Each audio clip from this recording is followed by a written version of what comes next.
Every week, I meet someone from a new career path to find out what it takes to work in that industry. This week, I'm with James, who works as the Learning and Development Manager for ISS. My name's James McNally. I'm a Learning and Development Manager for a company called ISS. They mainly deal in security, but they also do lots of other wide and wonderful things. Fantastic. But my job role's security based. What you would call a facilitation company, in a sense that if you've got a need and you can outsource it, they'll find a way of doing it. And my personal contract is with the Corporation of London, so we look after the mayor and sort of all the high-profile people in London.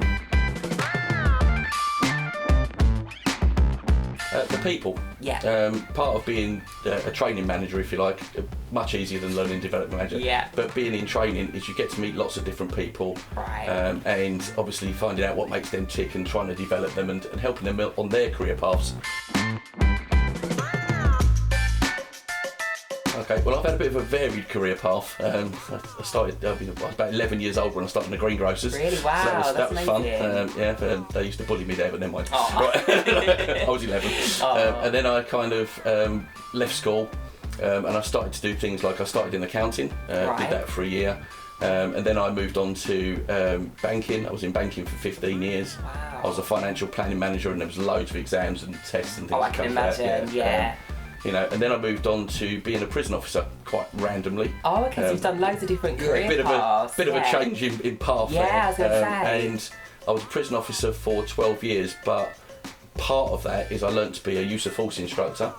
Right. So teaching people restraint and how to deal with recalcitrant prisoners Yes. and those sort of things. But also it led me onto a path of training. So I learnt how to do things like health and safety, first aid, and I had 56 different subjects that I used to train. If you've got something you want to train out to other people, you have to become qualified in it to train it out. You need to know what you're talking about, isn't it? It helps a lot. Absolutely. I have been in a situation where I've trained things that I don't know so much about. That's not so good. Right, I can imagine. So you need obviously lots of experience and using your job experience, but also picking up on your own learning and getting qualifications for yourself. Of course. So I've got teaching qualifications, which is your base for becoming a trainer. Once you can actually train, you can almost train anything because it's about having, it's almost like a stage presence. Yeah, you're at the front, you've got to be confident, you've got to be delivering a certain way. It doesn't matter if your style's different from someone else's as long as the information's getting across. Of course, as long as they're taking it in, that's the main thing. That's it, and every learner matters and you keep getting forced into your head, but make sure everyone gets what they need.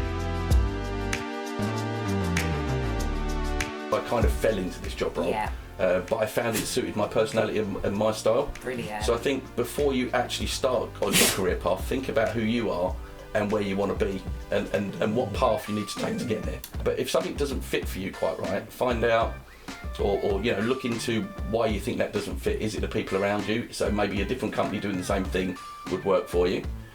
Or is this just not the job role for you? And I'm 48 now, so I'm a bit long in the tooth, but I know a lot of people that have worked their whole lives in jobs that they don't particularly like. Of course, and I get that sometimes you have a need for that, but if you can, whilst you're young, think about where you want to be and obviously try and make steps to go down that path.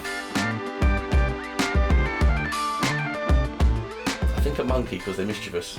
Love that. Always up to mischief. Play all day, and everyone loves monkeys, don't they? Of course, Particularly a gibbon, because I like the long arms. There we go, love that. Thank you for that, James, No worries. and thank you for joining us today. We hope you've all enjoyed watching our series today. Stay tuned for more next week.